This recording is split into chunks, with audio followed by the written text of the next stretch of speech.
By late evening, the geopolitical panic was quantifiable. Brent crude oil surged to $144 a barrel. Neighboring nations like Kuwait issued sudden overnight curfews, and the world watched the clock tick toward a 5:30 a.m. deadline. The United States had promised an aerial assault designed to dismantle the region's infrastructure. Washington's target list explicitly prioritized the nation's civilian backbone, power plants, major bridges, and the vital transit hubs required for basic daily survival. Facing complete systemic collapse, the Iranian government executed a drastic countermeasure.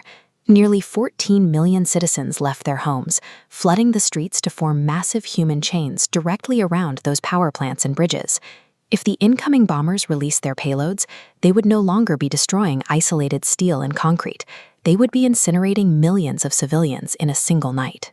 A strike of that nature violates every modern rule of engagement and guarantees immediate, universal condemnation from allies and adversaries alike. The human shield maneuver paralyzed the offensive.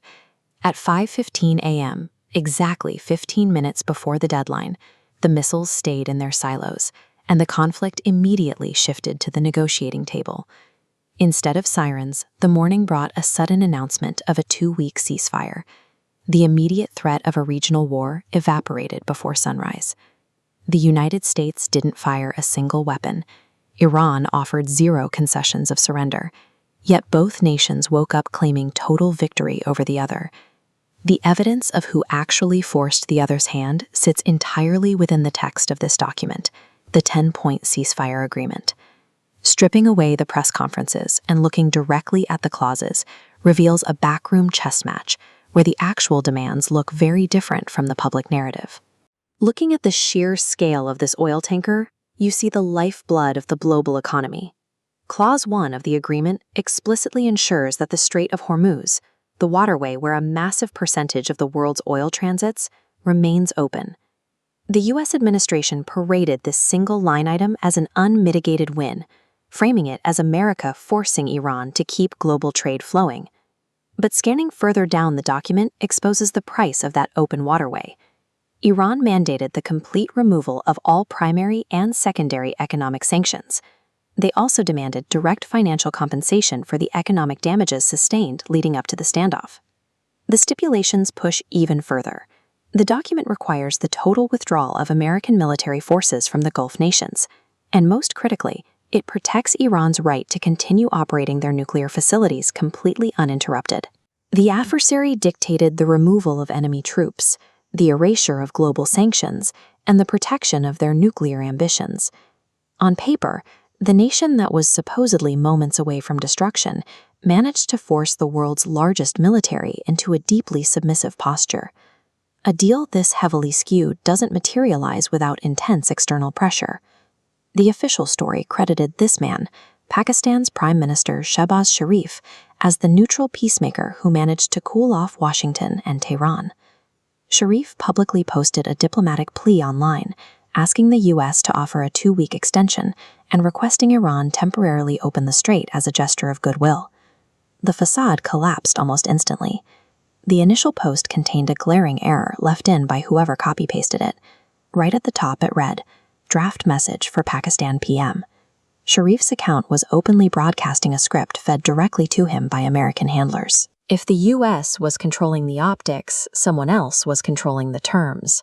The actual architect standing behind the curtain was China, stepping in quietly to advise Iran to take the win while they held the leverage. Chinese diplomat Wang Yi operated the back channels, acting as the true gravitational force that pulled both sides away from the edge. This manufactured pause grew out of strategic necessity, with external superpowers enforcing a truce to secure their own global supply chains. Because this agreement was forced through by external pressure rather than mutual consensus, the structural integrity of the deal began to fracture before the ink even dried. Clause 10 explicitly prohibits any further military action from taking place in neighboring Lebanon, establishing a clear red line for the 2-week truce. Israel immediately rejected the U.S.-brokered condition. Asserting their own strategic independence, they maintained their military campaign over Lebanese airspace, actively ignoring the boundaries set in Washington and Beijing.